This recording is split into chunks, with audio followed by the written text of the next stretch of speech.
Bon les filles, les garçons, n'importe qui, j'ai un gros problème avec mon téléphone. En gros, hier je sors de l'avion de Carthagène et là je vois un truc trop bizarre avec mon écran. J'avais ma coque de téléphone. J'ai un iPhone 15 Pro aussi pour vous situer. Je l'ai acheté il y a moins d'1 an et demi. J'en prends relativement soin, je trouve. Je ne le fais presque jamais tomber. Enfin voilà. Après je suis pas la meuf la plus soigneuse du monde, mais j'estime qu'un iPhone à ce prix-là, il peut résister à un petit peu de chaleur et de temps en temps des petits chocs. Mon écran il n'est pas cassé alors que j'ai pas d'écran de protection, rien, enfin bref. Je touche mon téléphone et je sens que mon écran il est hyper haut par rapport à ma coque. Du coup je pense que ma coque au début elle est mal enfoncée, vous voyez. Et en fait non, je retire ma coque et là je vois que mon écran est en train de gonfler et de sortir du téléphone. Donc je panique. Bah c'est chiant en fait. Enfin, là c'est vraiment le pire timing possible pour que je pète mon téléphone. Surtout que j'ai un avion à prendre ce soir, enfin j'ai besoin de mon téléphone, il y a tout sur mon téléphone pour rentrer chez moi, enfin voilà quoi. Donc je demande à mon fidèle allié ChatGPT, parce que je suis paniquée. Et il me dit qu'en gros, c'est sûrement un problème avec ma batterie. Ma batterie qui est en train de gonfler et qui fait sortir mon écran de son téléphone. Et là, je me suis rappelé que en 2017, je crois, avec mon iPhone SE de l'époque, ça avait fait la même chose. Et j'avais dû l'emmener en réparation et tout.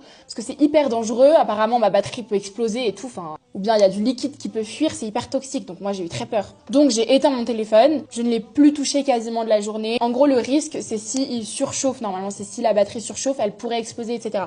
Donc je fais très attention. Je l'utilise vraiment avec beaucoup de parcimonie, c'est-à-dire 2 minutes toutes les heures. Il est très froid actuellement, enfin genre il ne surchauffe plus du tout. Le problème est que j'ai l'impression que c'est un peu résorbé, mais je pense que ça c'est vraiment psychologique et placebo. Ça c'est pas résorbé là. Mon écran, vous voyez que il sort un peu, enfin il est pas rentré dans mon téléphone. Enfin bref, c'est bizarre. Sauf qu'en fait, j'ai très peur et je ne sais pas comment faire parce que j'ai besoin de mon téléphone parce que là, je rentre à Paris, mais je rentre à Paris que à peine une semaine et après, je repars en vacances tout l'été avec ma famille, etc. Enfin bref, genre, je ne vais pas repasser chez moi. Sauf que apparemment, le délai pour faire réparer la batterie chez Apple, c'est genre 10 jours. Et ils te prêtent pas de téléphone en attendant. Donc déjà, t'es pendant 10 jours sans téléphone. Moi, j'en ai pas, j'ai pas d'ancien téléphone à moi chez moi et tout. Enfin, j'ai pas de téléphone en attendant. Et puis, entre temps, je serais repartie en vacances et pas rentrer à Paris. Enfin, je peux pas rentrer en fait. Donc, je sais pas du tout comment faire. Je sais pas si c'est déjà arrivé à certains d'entre vous. Honnêtement, j'avais pas du tout prévu de me racheter un téléphone non plus. À la rigueur, j'avais peut-être pensé pour l'iPhone 17 qui sort en septembre. Mais du coup, là, ça me fait chier de devoir racheter un téléphone, que ce soit un 15 Pro ou un 16 Pro, alors qu'il y en a un autre qui sort dans 2 mois. Et du coup, les prix de ceux actuels seront beaucoup moins chers. Enfin, c'était pas du tout prévu dans mes dépenses du mois de devoir me racheter un téléphone, quoi. Après, j'ai l'impression que c'est un peu la seule solution, malheureusement. Si je veux avoir un téléphone cet été, il va falloir que je m'en rachète un, mais c'était pas du tout prévu.